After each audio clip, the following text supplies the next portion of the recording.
فاطمہ خاموشی سے اپنے کمرے میں آ گئی۔ وہ سارا دن خالی دیواروں کو تکتی رہتی، یہاں تک کہ مغرب کی اذانیں گونجنے لگتی تھیں۔ فاطمہ حسب معمول کمرے میں اندھیرے کیے بیٹھی تھی۔ دروازے پر دستک ہوئی تو وہ بھی ٹس سے مس نہ ہوئی۔ آنے والے نے خود ہی دروازہ کھولا تھا۔ ساجدہ بیگم نے بڑھ کر کمرے کے چھوٹے بڑے سارے ہی بلب روشن کر دیے تھے۔ فاطمہ، مغرب کا اندھیرا پھیلنے لگے تو بلب جلا کر روشنی کر لینی چاہیے، آنٹی نے کمرے کی کھڑکی سے لگ کر بیٹھی فاطمہ سے کہا تھا۔ اور اگر بخت کا اندھیرا بڑھنے لگے تو؟ اس نے آنٹی کی طرف دیکھ کر پوچھا تھا۔ تو امید کے چراغ روشن کر لینا چاہیے۔ وہ مسکرائی تھیں یا نہ جانے مسکرانے کی کوشش کر رہی تھیں۔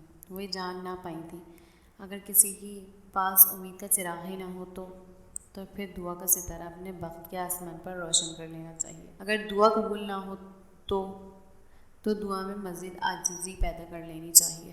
دعاؤں سے تو رب بھی مل جاتا ہے، انسان تو پھر اس رب کی مخلوق ہے۔ تو پھر آپ دعا کریں نا، رب مجھے اپنی مخلوق سے نواز دے، فاطمہ نے عجیب سے لہجے میں کہا تھا۔ خدا مخلوق سے نواز چکا ہے، تمہیں بس اداسی کی اینک اتار کر دیکھنے کی ضرورت ہے۔ آنٹی نے آگے بڑھ کر فاطمہ کے ماتھے پر پیار کیا تھا اور اسے ساتھ لپٹا کر نیچے لانچ میں لے آئی تھیں۔